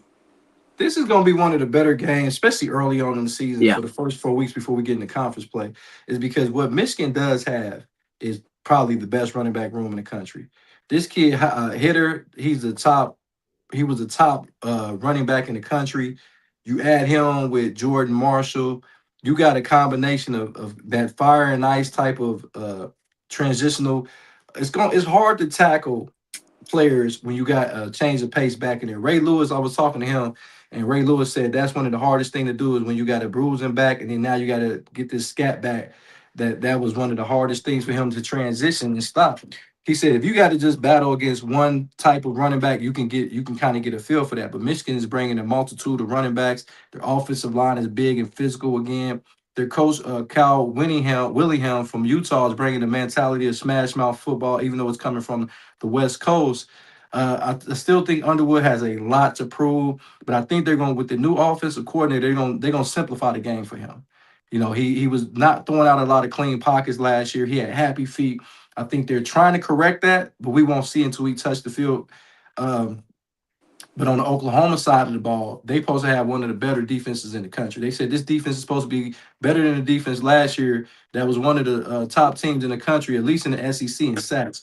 So I don't think they're going to have a lot of opportunities to get sacks against Michigan because I truly believe it's going to be a smash mouth game on both sides of the ball. I don't think either one of the offenses is going to be open up with this being, I think, the second week of the season. So I'm gonna get an edge slightly to the Michigan Wolverines. I think I said Oklahoma at first, but I'm gonna get a slight edge to the Michigan Wolverines because they will be playing at home. So I'm gonna get a slight edge to the Michigan Wolverines in this game. Oh, okay. We Just agree. because I started doing a little bit more research on this game, and that's what I came up with. When I looked at that offensive line, they looked at that running back room. I said, hold on, let me be an analyst and not a hater and shit. So if it was up to me, Michigan should lose every fucking game. But You want them to win some games, Jody, because when y'all beat them, you want that win to look better on your record. I don't give a shit if they lose. I don't give a shit. But Kathy said Oklahoma, I will never pick Michigan. And I'm going as an analyst, not as a fan. So let's keep it moving and let's go with another game. This people don't realize how big time this is. Arizona State, who is arguably one of the best teams in the Big 12, which ain't saying a lot. But then you got Texas A&M. Texas A&M, people act like Texas A&M had a bad year last year. We're really not talking about Marcel Reed at the quarterback position, who all the way down to the last couple weeks of the season was a Heisman Trophy candidate. Then all of a sudden he's not even mentioned at all, and a lot of people are disrespecting him in the SEC, not even putting him as a top 4 quarterback in the SEC. Talk to me about this game right here, Texas A&M and Arizona State. It's going to be a good football game. Like you said, this is one of the better teams in the Big 12, Arizona State. We're speaking of them and maybe Texas Tech, maybe one other team. But the Aggies they still have a lot to prove. They're still the little brother of the Texas Longhorns. They're playing at home in this game. A&M is one of those teams. They get a lot of talent. There's a lot of money at College Station, so they get 5 stars all the time. They just never can, like Luther Vandross curl. They can never get the curl all the way right, so they always come up short. They come up short when the big time gets there. So, but I think they'll take care of business against Arizona State. I think they'll probably get this dub. My thing is when we're gonna start giving a little respect to Texas A&M. They went over to the SEC, I think, going on about 12 or 13 years now. And they fit in quite well in the SEC. I think that they played and been competitive. And it's crazy. They go to the SEC, but when they could have won the SEC, at least got to the championship game, they lose to a team once again from the Big 12 in Texas. It's crazy that they brought the old demon came back to bite them in the ass. Big brother's back, baby. I'm really saddened on people across the country not giving Marcel Reed the credit that he deserves. I think he developed really well from year 1 to 2. Now he's going to year 3. I think that he's going to be a guy that's going to be in a Heisman watch. I don't think he's a dark horse at all. I think he's an actual viable Heisman Trophy candidate, not a dark horse. I think he's a viable candidate, and I think Texas A&M is going to do well. I think Texas A&M, not only will they beat Arizona, but I think they're going to blow Arizona out by at least 17 points or better. I think they win like 41 to 17 in that game because their defense is still suffocating. Only thing I got against Marcel Reed, stop throwing fucking red zone interceptions. If you look at all the losses they had, even in the win, I mean, they play LSU. He still threw a red zone interception against LSU. And then he threw the red zone interception to the Miami Hurricanes. Ultimately, the Miami Hurricanes won that game in the playoffs. So I like Texas. Last year the Aggies had like the weakest SEC schedule. They didn't play any of the top tier teams in the SEC last year. I think the only team they played was Texas, and we see what happened in that game. So this year, I think their schedule is going to be a little bit tougher. So that damn near undefeated season they had last year, it's going to be a struggle for them. This year, they got to play the big dogs in the SEC. Last year, they didn't do that. Didn't they play Notre Dame? I said SEC schedule. No, I'm asking. I'm asking the question. You get mad at me. I'm just asking the question. Did they play Notre Dame? Yeah, they played Notre Dame. A team that didn't make the playoffs. No, I'm asking the question. Did they beat Notre Dame? Yeah, yes, they beat the Irish last year. Okay, just checking. The Irish lost like 3 games last year, didn't they? No, they lost 2. They lost to Miami and they lost to Texas A&M. That's the only 2 losses they had all year. I still don't think the Aggies are that good, but we'll see. And both of their losses was a combined 4 points. Okay. I'm just throwing that out there. I see. I asked a question, and you get mad at me. I didn't get mad. I was talking SEC, nigga. And you brought up the team that. I just asked against competition. Did they play against good competition? They did play the Fighting Irish last year, and they beat them pretty soundly, didn't they? Yeah, they beat the brakes off of them. No, I'm just playing. No, LSU they beat the shit out because they beat the shit out of LSU. They fired the coach after LSU game, didn't they? They whooped LSU, but they beat a couple teams. It's funny that the SEC got a weak schedule now, but let it tell it to these SEC guys that everybody in the SEC can play football. No, I said the Aggies had a weak schedule. I didn't say That's what I'm one. saying. Yeah. How do you have a weak schedule in the SEC is what I'm saying. You can't if you don't play the big dogs, you can have a weak schedule. But I thought it was, I mean, you got you. I I never thought said everybody was a big dog in Texas no, in sir. SEC. I'm new to this SEC thing. I just became an SEC fan just a couple years ago, and I know every team in the SEC is not good. Listen. Only why I'm asking because I I'm had not these Paul arguments. Feinbein. I'm not Paul Feinbein. I know we got the See, same haircut, but I'm not Paul Feinbein. I know what I'm talking about. and that's the thing. Like, let him tell it. Everybody in the SEC would just demolish every other team in the country. I remember they used to say if Ohio State was in the SEC, they'll be a mediocre team. I'm like, stop. Jody, did Stop. you hear that this guy on ESPN the other day said that he's defending Notre Dame, which he has the right to do that. He said the Fighting Irish, if they were in the SEC, they would win the conference easily. No. That's what he said. I said, whoa. Now, what? Now let's be real. Notre Dame has a great record against SEC opponents the last couple of years. Remember, they did beat. They did beat. What's the team they beat? I lost my damn train of thought that quick. But Notre Dame did beat Georgia. In the playoffs. Remember, they beat Georgia a year ago in the playoffs. They was able to beat them. That's when they had Gunnar Stockton was his first year. Remember Carson Beck got hurt and Gunnar Stockton. They did beat them guys. They did beat Texas A&M the year before. They beat Texas A&M. So they beat some big dogs in the SEC. Let's not throw it. I mean, to win the conference easily, I don't think so. But I think that if Notre Dame was in the SEC right now this year, I think they would definitely compete for the title though. I definitely think they would be up around among the top. Yeah, they have a good squad. I think their quarterback is a little underrated too. I think he's going to be good this year too. Yeah, CJ Carr, I think CJ Carr maybe if he have a good enough season, I think he could be a top quarterback in his NFL draft. Thank you, Kathy. Said great show. She got to go. Appreciate Kathy dropping by. She did say Arizona State on that last one. But last but not least, before I get you out of here, man, of course, we can't. We're gonna talk about this game every day till it happen, man. And we got the Ohio State Buckeyes heading down to Austin against the Texas Longhorns. Texas got revenge on their mind. The last couple games against Ohio State, they have still. I think the last three games Ohio State has beat them. The last three times they have played. Yeah, State. yeah. So, how do you feel about that? I don't dwell on the past. I know you like to bring up shit from 20, 30 years ago. I don't care what happened 20, 30 minutes ago. I do know in the future when Texas Longhorns play the Ohio State Buckeyes in Austin, Texas, it's going to be 115 degrees on the field. The Buckeyes are going to be sweating. Them nuts are going to be sweating down there on the field. They ain't going to be able to handle it, bro. It's going to be hot. But I do believe Ohio State's going to show up because I do think they have a top-tier team in college football. They are dangerous. The quarterback got a year experience. They got more weapons on that offense. You would think they had Ohio State. Shit, they don't rebuild. They reload. They always have a lot of great weapons on offense. And I really think their defense might be their weakness, but I still think they're going to be good.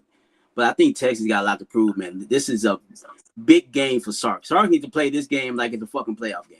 If we lose this game at home, the vultures, you can say what you want, are going to be swarming around Sark's house. I know it's white. I know you got a thing for his old lady. But I think it's a very tough game, and Arch Manning has a lot to prove in this game because the first time he played Ohio State, he only played for one quarter or maybe half of the fourth quarter. He didn't do shit the rest of the game.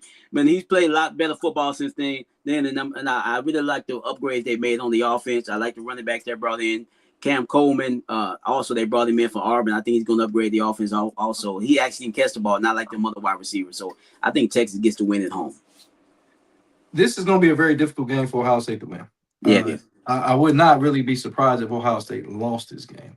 But I think that deep down, I think it's a mental block for Arch Manning beating Ohio State. I think that last year is going to be in his mind. Because he actually got beat by Julian Sands. Both of those guys was first-year starters. And I'm not sold on Julian Sands. You heard it here. I've not been sold on Julian Sands. I know he was a finalist for the Heisman last year. I want to see his progression from this year, his first year as a starter, to this year. I think he should be able to call his own plays. He did not call his own plays, and we don't have Brian Hartline as the offensive coordinator anymore. I wonder how that's going to affect him. I know we got Chris Henry Jr. in this offensive fold. We got Bo Jackson and we got Jeremiah Smith. I understand that. Offensive line, we got three starters back from the offensive line, but defensively, I got a lot of question marks. But the only thing we got that I think Ohio State get the slight edge is because it's early on in the season and y'all got a lot of moving parts that y'all bringing in. and it's the second game of the season. I don't think you can correct those things with Texas. I think by week 7 and 8, y'all gonna be a well-oiled machine. I wish Ohio State and Texas would play later on in the season. That like I wish they would play like week 7 or week 8. You know what I'm saying? Instead of playing week 2, because week 2, both of the teams are starting to figure out who they are. And I think Ohio State wins it because I think we got a little bit more continuity going into this year. I think it's gonna be a very close game. I think it's like a 17-13 game, Ohio State. I don't think Ohio State's gonna be able to hold us to 13 points. That's just my personal opinion. Not saying that we're gonna score 40, but them to hold us to 13, I don't. This is not last year, bro. I just don't see that happening. It's not that we gonna hold y'all to 13. I just think y'all trying to implement Cam Coleman in that offense, Hollywood, the running back from NC State. I think y'all got to find y'all continuity, and I don't think y'all can find it in that preseason game that you're gonna play. I just don't think y'all find it yet. I think y'all gonna have to find who's the focal point of this offense, and I think that that's what I said. If this game was week 5 or week 6, then yeah, the score would probably be like 35 to 31. Early on in the season, we know the defense is normally ahead of the offenses. And this is going to be just like last year. It was 14-7 because it wasn't that both of those offenses wasn't prolific, and it wasn't that the defense was just that good. I just think it was early on in the season. So that's why I think that Ohio State runs the ball slightly better than Texas. Well, I can't disagree with you there. I mean, last year Texas offensive line in the running game was terrible last year. That really let down Arch Manning. So I got an argument in me. I think they're upgraded this year, but we'll see once they get on the football field. We definitely gonna see it. I can't wait for this game, but we're It's gonna gonna talk be about good. this game every day. We're gonna talk about this game until the actual doomsday, the doomsday matchup right here between Ohio State and Texas, because this is gonna shape the national championship picture. I understand that you can lose 2 or 3 games and still get into the playoffs, but I think this is gonna show how like it's gonna show who was the big dog in college football early on. But I do have let's circle back before we get you out of here. You made a very good comment about Coach Stark if he can't win this game. When was the last big game you would say that he won? I know he won a playoff game a couple years ago, but other than that, what game would you say was a significant win for him? Probably the first time he beat Oklahoma a couple years ago, because before he got there, we were struggling against Oklahoma. Other than that, Jody, he hasn't won many big games. He's struggled in big games. And, I mean, I am tired as a Longhorn fans of saying we won the NIL battle. We won. We got all these 5 stars. Win some fucking championships. I don't care about winning the 5-star battle and getting this player and that player. Win some football games that count. So yeah, you're right. He hasn't done it in the big moments. He's got to prove that he can get that done. How many wins does he have to have this year to keep his job at Texas? He's got to make the playoffs. He's got to win at least 10 games. He's got to make the playoffs and win at least one playoff game.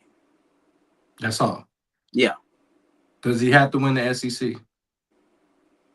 No, because we know winning the SEC or winning your conference means nothing nowadays. I don't really think that's a deal breaker, but I think he must make one of the 12-team playoffs, and he must win at least one playoff game. And then last but not least, can Arch Manning really, really lead this team to a championship? Yes, the talent is there. The DNA is there. The pedigree, he can do it. He got the talent. I think last year it was a lot of pressure on him last year. There's not pressure this year, but I think he's adjusted to that pressure, and I think he's got it. Well, that's going to sound crazy. I think he has the talent and the ability to win a championship at Texas. Does it really do it? I don't know. Because like I said, we are the Dallas Cowboys of college football, so there's always a lot of pressure. Every year we're champions, at least in the preseason. So, yeah, it's a lot of pressure, but I think he can do it. Okay. Hey, King Ming said, I hope both of us lose. That's not even possible, King. Wait a minute. Where's his team? SWV division.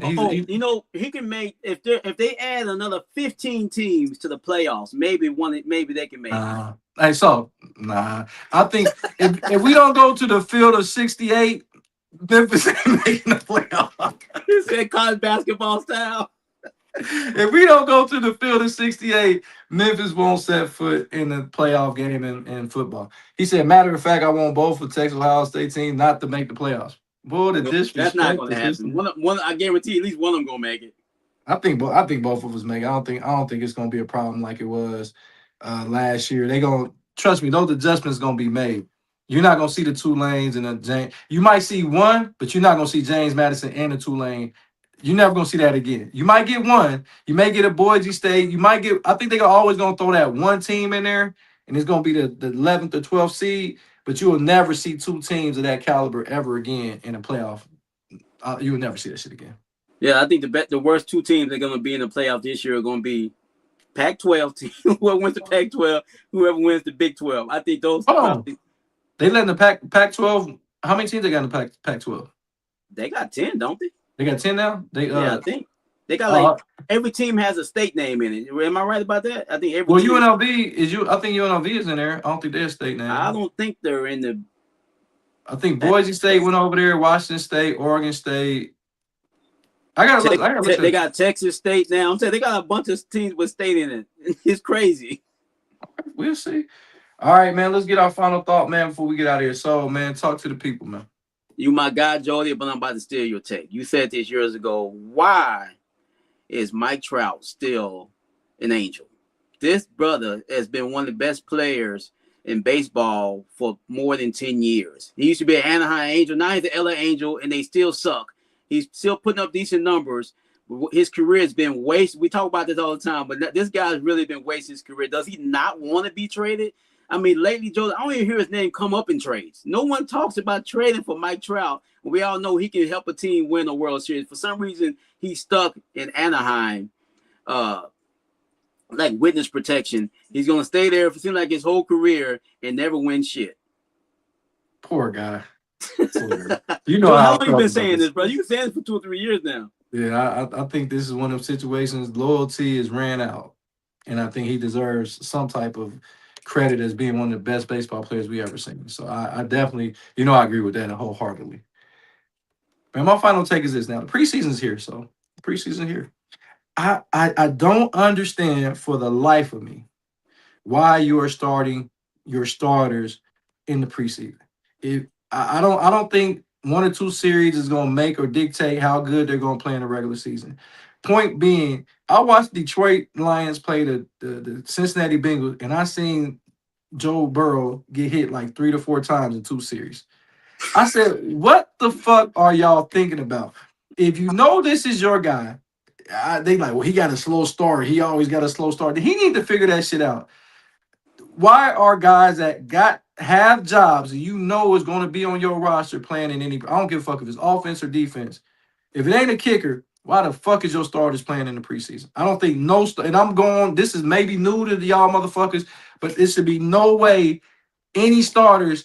If you know they're going to be your start, if it's not a quarterback battle, if it's not a position battle, if you know these are your clear-cut starters, they should not be playing in the preseason. No starting running back should ever take a snap in the preseason. Take a page out of Adrian Peterson's book. He never played 1 preseason game. Why do you got Jeremiah Love out on that field and he twisted his ankle or whatever he did? What the hell are y'all doing or thinking as organization? What do you need to see especially at running back? What are you going to do in 2 series? You don't get lathered up until you get 10, 11 carries. You're not going to give him 10, 11 carries in a preseason game. Joe Burrow getting hit? Come on, bro. If you don't have a quarterback battle or a position battle for a particular position, those guys should not suit up till week 1. That's my final take.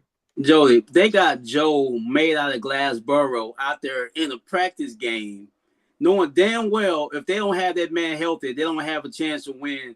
After playing against defenders that are trying to make the roster, last thing you need is a dude that's trying to make a team to roll up on your quarterback's leg and all of a sudden your season's over in a practice game. I would fire the coach before the game was even over if that happened. Get Joe Burrow, fragile ass, off the fucking football field in practice games. He got hit. I saw that. He got hit like 4 times. 34% of the time or something they were saying every time he dropped back. That is not a good percent. Your quarterback needs to get hit maybe 11% of the time per drop back. But once again, I'm just here on Against the Grain Sports. Y'all must be smarter than me. How many times have we seen organizations play their starter and it backfire on their ass? Ja'Connor Carter in Cincinnati, he played a preseason game and got hurt, and he never was the same for the Bengals, and that was a wasted draft pick. Some people call him a bust. I don't call the player that get hurt a bust. So I'm just looking at certain things. Joe Burrow is made of glass. I don't like it. But once again, they're in the NFL. They're the smart guru people. But Adrian Peterson never played a preseason game, and ultimately he was almost healthy pretty much his whole career, except for the year he tore his knee up. So Yeah, Joe Burrow got the same weapons on offense. So why the fuck is he out there playing? It makes no sense to me. It's not like he's trying to build chemistry with some new wide receivers. You can do that in practice anyway. hold on, real quick before we go. I got two topics before we go. I'm sorry, guys, if y'all can stick around with us for another 10 minutes. If y'all can stick around. The first one was Jalen Hurts. I guess Jalen Hurts threw an interception in practice. Yeah. And somebody blew this up. And now all of a sudden they're saying Jalen Hurts has the most pressure going on him going into this season. What the fuck is up in Philadelphia, man? You know what's crazy about that video that came out? That was from the Philadelphia Eagles website. That wasn't from some random fan that posted it. The Eagles posted that. Why are you posting your star quarterback throwing interceptions in practice? That makes no fucking sense to me. Not to saying this man don't make mistakes, I just like all the other quarterbacks. But why are you posting that? It's like it makes no sense to me. Like you said, this man won a Super Bowl a few years ago. Ray, you think he's all world or not? He's done some winning, so to say that his job is on the line seems kind of crazy to me. I think this is just fans talking crazy. They think they don't like this kid for some reason. I don't understand it. I mean, he's done some winning. All you as a fan, that's all you should care about is winning. Shouldn't matter how your stats look. It should be care about winning football games, and he's done plenty of that in Philly. I'm gonna say it like this: be careful what the fuck you wish for, Philadelphia. Why are you saying that? Because y'all done had times where y'all had quarterbacks like Jim McMahon under center. Y'all done had Coy Detmer at quarterback. Quit acting like y'all done had a great quarterback y'all whole organizational career, and y'all didn't win a Super Bowl until Jalen Hurts brought a Super Bowl to y'all. Yeah. Y'all didn't win. I mean, No. They won before that. No, I'm saying, but guess what? He was a backup. Nick Foles was the backup. Nick Foles was the backup. Nick Foles and Jalen Hurts, two quarterbacks that was under mass scrutiny, and those are two quarterbacks that won Super Bowls for you. You know Nick Foles' nickname in the locker room? What's that? They said his nickname is Big Dick Nick Foles. Yo, wait. They said the players on the team said Nick Foles is packing. He's the real meat packer. That's what they said, Joe. That's what the streets are saying. I don't care what the streets said. I don't say in this video evidence. I'm just saying that's what some of his teammates were saying about it. The fact that they said they called him Big Dick Nick. The fact that they looking is very, very disturbing. That's very disturbing. It is, but I just don't think they. I don't think they respect. They had Randall Cunningham. They had Donovan McNabb, Ron Jaworski, and the quarterbacks that brought y'all championships was Nick Foles and Jalen Hurts. And Jalen Hurts all of a sudden is on the hot seat, just 2 years removed from a Super Bowl. What did your nephew Donald say? Philly fans don't deserve to win anything because they're very unappreciative. You know what I mean? He's got a great point there. All the things he said, that makes a lot of sense. Because these fans just don't. They could be somewhere else and they ain't never won shit and still be complaining. It's just, come on, you win it and you still not happy? Come on. And then last but not least, speaking of quarterbacks, and I know this story is a little old, but I didn't get addressed on the touch on it. Justin Herbert was seen on the field with his girlfriend. Why is she? First of all, why is she at practice? That's one. Two, I think why? They said they ain't married. I think that's his girlfriend. I thought they just got married. Maybe that's one of the other. Maybe if they just got married. Maybe I think they just got married. I think so in the offseason. This is my issue. Yes, sir. He ain't won a goddamn thing. Mm-hmm. And it seemed like he doesn't have a fucking care in the world. Just picture C.J. Stroud bringing his girlfriend on the field. And C.J. Stroud's got 3 playoff wins, and one of them was against Justin Herbert. Uh-huh. How would the media portray Jalen Hurts bringing his girlfriend on the field, or J.J. McCarthy bringing his girlfriend on the field? How would that be perceived? Was it family day? Because these teams, they have family day and they're allowed to bring their kids and family on the field. I don't know the gist of this. I don't know why she was out there, but Jody, they are the Clippers of the NFL. The Chargers get no love and respect, but everyone's worried about the Rams. The Rams are the Lakers, and the Chargers are the Clippers, so no one gives a shit. If you were playing for the Rams and had expectations to win the Super Bowl, they would make a big deal about it. But no, he's a Charger, and no one cares. I got a problem, so I got a problem with it because once again, what's good for the goose ain't good for the gander. It's like if certain people can do what the fuck they want to do. I don't never see Justin Herbert on a list of pressure being on him. I don't see Justin Herbert as his job being in jeopardy. And is he a good quarterback? Yeah, he's a good quarterback. Does he win? No. So I just question having your girlfriend on the field when it's certain people can't even have. Okay, let me put this in perspective. Justin Herbert had his girlfriend on the field. Nobody said nothing, right? But when Shador Sanders, Hall of Fame father, was on the field, that was a problem being Deion Sanders. Yeah. I mean, people care what everything that Prime does. No one cares about what Justin Herbert's girlfriend or wife or whatever she is does. But this is the caveat. Deion Sanders was trying to help his son, who he's coached for his whole life, was helping him become a better player, which he did. He helped. Come on, if you can't say Deion Sanders didn't help him on his success at the quarterback position. He's a former Hall of Famer. His what is Justin Herbert girlfriend a former Hall of Famer? Maybe a Hall of Fame cheerleader. I don't know.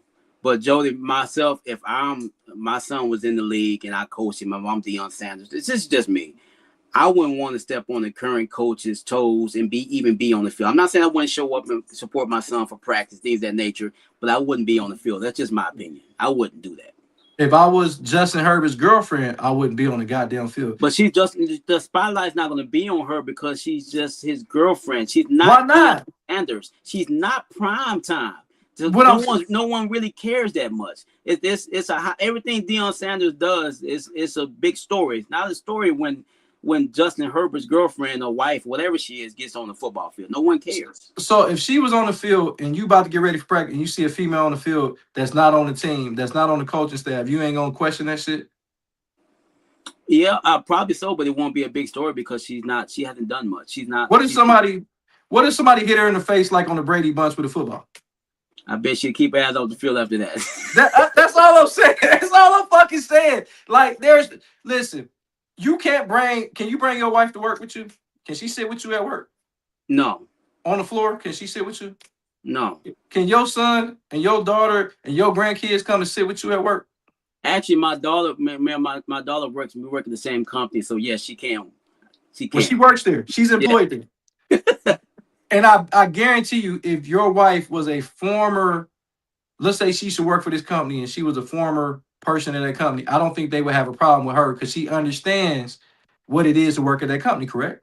Yeah. If my wife showed up to my job and started walking through the building, I did something terribly wrong, and everyone should probably run, not just me. Something's not right if she shows up there. Now, what I'm trying to say is, yeah, she gets a pass if she's on the field or she's in your company because she has something to do with your company. Yeah. Deion Sanders at least played football. Not only did he play football, but he was the best at it. He's a Hall of Famer and arguably a top 5 player that ever played the game. I'm with you. So at least he's on the field. He knows his way around the field. He's done more winning than anybody in that Cleveland organization. So the point I'm trying to make is him being there. I get that he probably should be in Colorado, but what he said Colorado season hadn't even started when he was out there. So it's just a distraction in my eyes. I love Deion Sanders. I love the way he raised his kids. They have family, seems great. It just seems like it's a distraction for Shador. He's trying to get the starting job, and that's something else they're gonna have to answer to. I just wish he would just. I'm not saying he shouldn't show up for practice.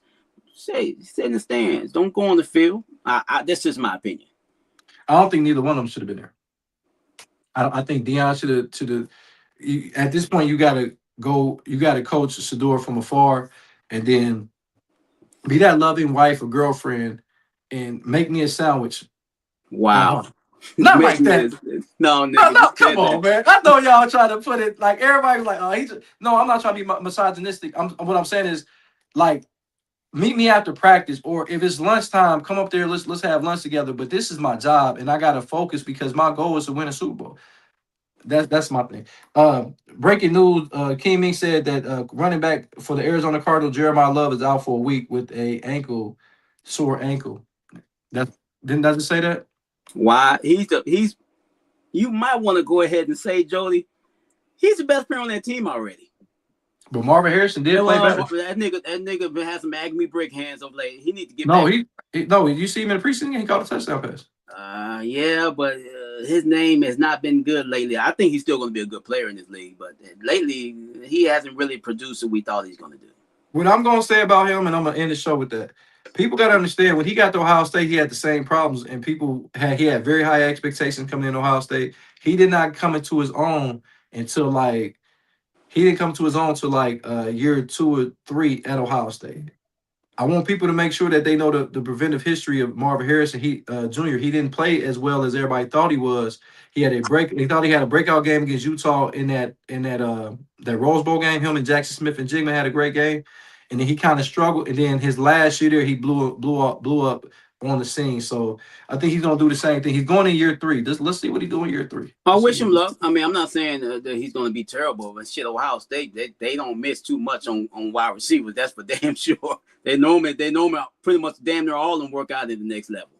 Yeah, I think he'll be fine. I think he'll be fine. I think if they start Carson Beckett or Jacoby Brissett, whichever one they start, who throws the ball a lot, I think Marvin Harrison will be just fine. I think people will be eating their words after the end of the year. You know what? If it don't work out in there, we got a spot for him in DC, baby. We got a spot for him. We'll see. Hey, once again, it's Against the Grain Sports Podcast, Uncut. Man, I'm your host, Jody Coleman, in the building. We're here with my man, Jarrell Solon Sports Glenn, all the way from San Antonio, Texas, man. Make sure that you like and subscribe into the page, the YouTube page. Again, we on TikTok, we on Facebook, we on IG. Be a fan of all those pages, man. We got a lot of great stories that we don't cover on the show. We're trying to do big things, man. We really appreciate everybody out there, man, and showing mad and love and support. But we got to get more mad love and support, man. Keep doing your thing. Can't wait. We'll be back on Monday, and we're about to get back to doing our thing at least 4 times a week as the preseason and the regular season rolls around. So by the time we get to college football, we'll be at full strength running 4 to 5 times a week for your listening pleasure. So, man, what we doing until Monday, man? We working, baby. See y'all later. Peace.